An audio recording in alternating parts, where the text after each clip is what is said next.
வயசுக்கும் வாழ்ற வாழ்க்கைக்கும் சம்பந்தமே இல்லை.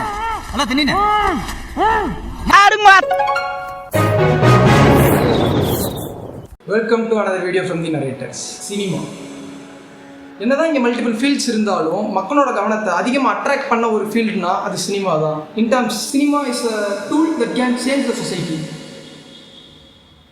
சேஞ்ச் பண்ணுமா பண்ணாதா அதை கன்ஃபார்மாக சொல்ல முடியல, பட் கண்டிப்பாக இன்ஃப்ளூயன்ஸ் பண்ணும். இன்ஃப்ளூயன்ஸ் பண்ண மூவிஸும் இருக்குது, இன்ஃப்ளூயன்ஸ் பண்ணக்கூடிய மூவிஸும் இருக்குது. அந்த மூவிஸ் எல்லாம் தான் நம்ம அந்த வீடியோவில் பார்க்க போகிறோம். Let's get into the video. Based on true incidents. ஒரு இன்சிடென்ட் நடந்து அதுக்கு சொல்யூஷன் கிடச்சிருக்கும், அதை படமாக எடுத்து மக்கள்கிட்ட தெரிய வச்சுருப்பாங்க.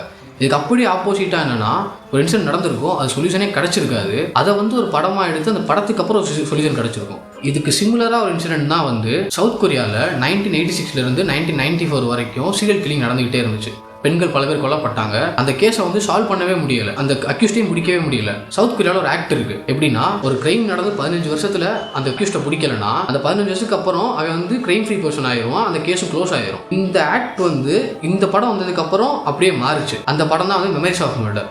இந்த படத்தை சொன்னதுமே அதே பேருக்கு ஞாபகம் வர சீன் அந்த கிளைமேக்ஸ் ஷாட் தான். கிளைமேக்ஸ் ஷாட்டில் டிரெக்டிவ் கேமரா ஸ்டார் பண்ணுவார். டிரெக்டர் என்ன சொல்ல வராருன்னா, நாங்கள் எல்லாமே வாட்ச் பண்ணிட்டு தான் இருக்கோம், அவனை கண்டிப்பாக பிடிச்சிருவோம் அப்படின்னு கன்வே பண்ண வந்திருப்பாரு. இந்த படம் ரிலீஸ் ஆகி கொஞ்சம் வருஷத்துலேயே அந்த அக்யூஸ்டையும் பிடிச்சாங்க. சவுத் கொரியாவில் அந்த ஆக்டுமே மாறிச்சு. எங்களை பொறுத்தளவுக்கும் இதுதான் மேஜிக் ஆஃப் சினிமா. இதே மாதிரி சவுத் கொரியாவில் இன்னொரு இன்சிடென்ட்டும் நடந்திருக்கு. சவுத் கொரியாவில் ஸ்பெஷலி சேலஞ்ச் ஸ்டூடெண்ட்ஸ்க்காண்டி ஒரு ஸ்கூல் இருந்துச்சு. அங்கே இருக்க ஸ்டாஃப்ஸ் அண்ட் பிரின்சிபல் அந்த ஸ்டூடெண்ட்ஸை ரிப்பீட்டடாக டார்ச்சர் பண்ணி செக்ஷுவலி அபியூஸ் பண்ணியிருக்காங்க. சவுத் கொரியாலே வேற ஒரு டிஸ்ட்ரிக்ட்லேருந்து வந்த ஒரு புது ஸ்டாஃப் இந்த கிரைம் எல்லாத்தையும் பார்த்து வெளியே அதை கொண்டு வரதுக்காண்டி நிறைய ப்ரொடெஸ்ட்லாம் பண்ணி கவர்மெண்ட் பார்வையை கொண்டு வந்தார். ஆனால் கவர்மெண்ட் கிட்ட போனதுக்கப்புறம் நீதி கிடைச்சான்னு கேட்டிங்கன்னா கொஸ்டின் மார்க் தான். அவங்களுக்கெல்லாம் தண்டனை கிடைச்சிச்சு, ஆனால் கம்மி பண்ணப்பட்டாங்க. கிரைம் கேட்ட தண்டனை கிடைக்கல. பிகாஸ் தப்புன்னு தெரிஞ்சும் அதை சப்போர்ட் பண்ணுற செட் ஆஃப் பீப்புள்ஸும் இங்கே இருக்காங்க. அந்த பிரின்சிபல் பொலிட்டிக்கலி அண்ட் ஃபினான்ஷியலி பவர்ஃபுல்லான ஆள். கோர்ட்லேயே அவருக்கு சப்போர்ட் பண்ணுறதுக்கு நிறைய பீப்புள்ஸ் இவர் டிஃபேம் பண்ண ட்ரை பண்ணுறாங்க, இதெல்லாம் போலியானது அப்படின்னு சொல்லி நிறையா பேசி அவரோட தண்டனைகளை கம்மி பண்ணிட்டாங்க. இந்த இன்ஃபர்மேஷன் எல்லாத்தையும் கேதர் பண்ணி 2011 ரிலீஸ் ஆன ஒரு படம் தான் சைலன்ஸ்டு. அந்த படம் ரிலீஸ் ஆனதுக்கப்புறம் இதை பற்றின அவேர்னஸ் மக்களுக்கு நடுவில் நிறைய பரவுச்சு. அதுக்குரிய ப்ரொடெஸ்ட் பண்ணுறதுக்கான சர்க்கிள் பெருசாச்சு. நிறைய பேர் ப்ரொடெஸ்ட் பண்ணனால அந்த கேஸை ரீவிசிட் பண்ணாங்க. அந்த ஸ்டாஃப்ஸ் அண்ட் பிரின்சிபலுக்கு ஏற்ற தண்டனை கிடச்சி, அவங்க பண்ண கைக்குரிய தண்டனை கிடச்சி அந்த ஸ்கூலையும் பேன் பண்ணாங்க. என்னதான் பாசிட்டிவிட்டி இருந்தாலும் எல்லா விஷயத்திலும் அதுக்கேற்ற மாதிரி ஒரு நெகட்டிவிட்டியும் இருக்கும். அப்படி நெகட்டிவா இன்ஃப்ளூயன்ஸ் பண்ண சினிமாக்கள்னு பார்த்தோம்னா, நாங்கள் அதிகமாக சொம்படிக்கிற படம் ஃபைட் கிளப். அதுவே ஒரு பெரிய நெகட்டிவ் இன்ஃப்ளூயன்ஸ் பண்ணுச்சு. எப்படின்னா, இன்னதான் அந்த படத்துல லைஃப் சேஞ்சிங் ஃபேக்ட்ஸ் லெசன்ஸ் நிறைய இருந்தாலும் ரிலீஸ் ஆன டைம்ல அங்க நிறைய மிடில் ஏஜ் மண் அவனோட ஸ்ட்ரெஸ் ரிலீஃப் பண்றதுக்காண்டி அண்டர் கிரவுண்ட்ல அதே மாதிரி ஒரு கிளப் கிரியேட் பண்ணி மாத்தி மாத்தி அடிச்சுட்டு இருந்திருக்காங்க. வயலன்ஸோட மார்ஜின் பயங்கரமா இன்க்ரீஸ் ஆகிட்டு இருந்துருச்சு. நம்ம ஊர்ல எப்படின்னா, ஒரு டிரெக்டர் கஷ்டப்பட்டிருப்பாரு, அவரோட வாழ்வியல் முறையை ஒரு படமா எடுத்திருப்பாரு. அந்த படத்துக்கு சப்போர்ட் பண்றேன்ற பேர்ல கொடியாட்டின பீப்புள்ஸும் இங்க இருக்காங்க. அதே படத்துல ஆன்டகனிஸ்ட் நடிச்சவருக்கு மார்ஷல் ஷீட் போட்டவங்களும் இங்க இருக்காங்க. அப்படி பார்த்தோம்னா சினிமாவை நல்ல விதமா எடுத்துக்கிறவங்களும் இருக்காங்க, கெட்ட விதமா எடுத்துக்கிறவங்களும் இருக்காங்க. அதை எப்படி எடுத்துக்கிறோன்றது, எப்படி புரிஞ்சுக்கிறோன்றது நம்ம கையில தான் இருக்கு. இவ்வளோ நேரம் சொசைட்டி இன்ஃப்ளூயன்ஸ் பண்ண மூவிஸ் பற்றி பேசிகிட்டு இருந்தோம். ஆனால் சொசைட்டி இன்ஃப்ளூயன்ஸ் பண்ணக்கூடிய பொட்டன்ஷியல் இருந்தும் ரெகக்னிஷன் கிடைக்காத சில மூவிஸ் இருக்குது. அப்படிப்பட்ட ஒரு மூவி தான் டைரக்டர் ராம் எடுத்த கட்டுறது தமிழ். கமல்ஹாசன் நடித்து வெளிவந்த வறுமை நிறம் சிகப்பு, அந்த மூவிஸில் எப்படி எஜுகேஷன் சிஸ்டம், அன்எம்ப்ளாய்மெண்ட் பற்றி பேசியிருப்பாங்களோ, இந்த மாடர்ன் எராக்கு ஏற்ற மாதிரி டைரக்டர் ராம் இந்த படத்தில் சொல்லியிருப்பார். இதை இன்னும் டீட்டெயிலாக சொல்லணும்னா, ஐடி கம்பெனிஸோட இன்வேஷன், படிப்புக்குரிய மரியாதை, அதை படித்தவனுக்குரிய மரியாதை, எஜுகேஷன் சிஸ்டம், அப்புறம் பொலிட்டிக்கல் அண்ட் சொசைட்டி இம்பேலன்ஸ், இதை பற்றியெல்லாம் கிளியராகவும் ஸ்ட்ராங்கான கண்டென்ட்டோடையும் டைரக்டர் ராம் இதில் சொல்லியிருப்பார். கம்ப்யூட்டர் துறையினால் நாடு வளர்ந்துருக்கிறதா சுத்த போய் சார். சொற்பமான மக்கள் தான் வளர்ந்துருக்காங்க. நாடு முழுதும் வளரலையே.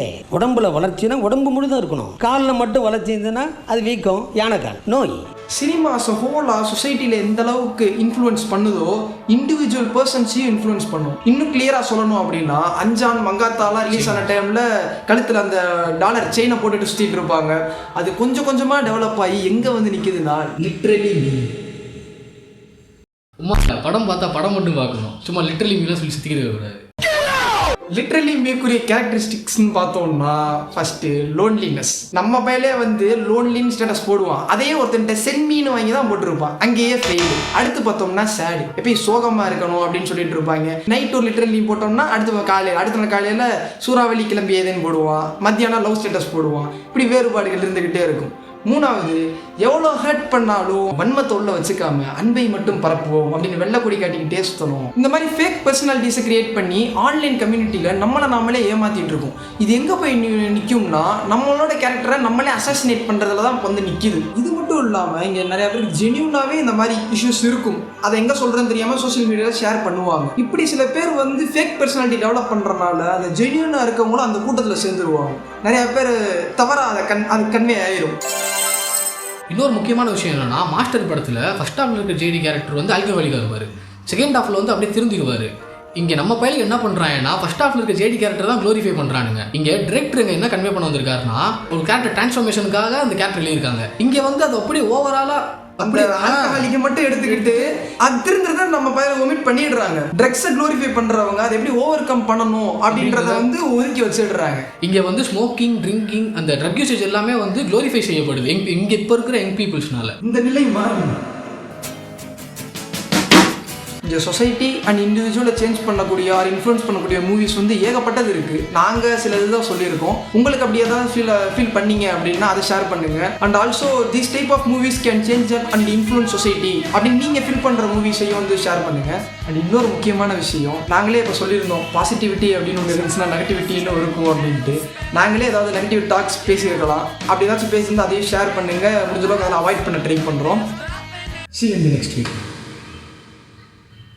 அந்த போலீஸ் ஆஃபீஸர் ரிட்டையர் ஆயிடுவாரு, ரிட்டையர் ஆகி ஆர்ஜிஸ் பண்ணிருப்பாரு. அது பண்ணிக்கிறப்போ அந்த ஊரை வந்து அந்த ஊரை தாண்டி போவாரு. போறப்போ அந்த பழைய போலீஸ்லாம் வரும். அதை வந்து பார்க்கறதுக்காக அந்த ஃபர்ஸ்ட் அந்த ட்ரெயின் அந்த ஒரு ஃபர்ஸ்ட் போய் பண்ணிப்பாங்க ட்ரெயின் சீன். அந்த இடத்துல போய் பார்ப்பாரு. பார்த்தானா போய் கோல்டு மெடல் கலர் பண்ணிருப்பாரு. அப்படி பண்றப்போ வந்து ஒரு பொண்ணு சொல்லும், இப்படி வந்து ஒரு வந்து ஆறு இருந்தாரு. என்னடா நான் யோசிச்சுட்டு இருக்கேன்.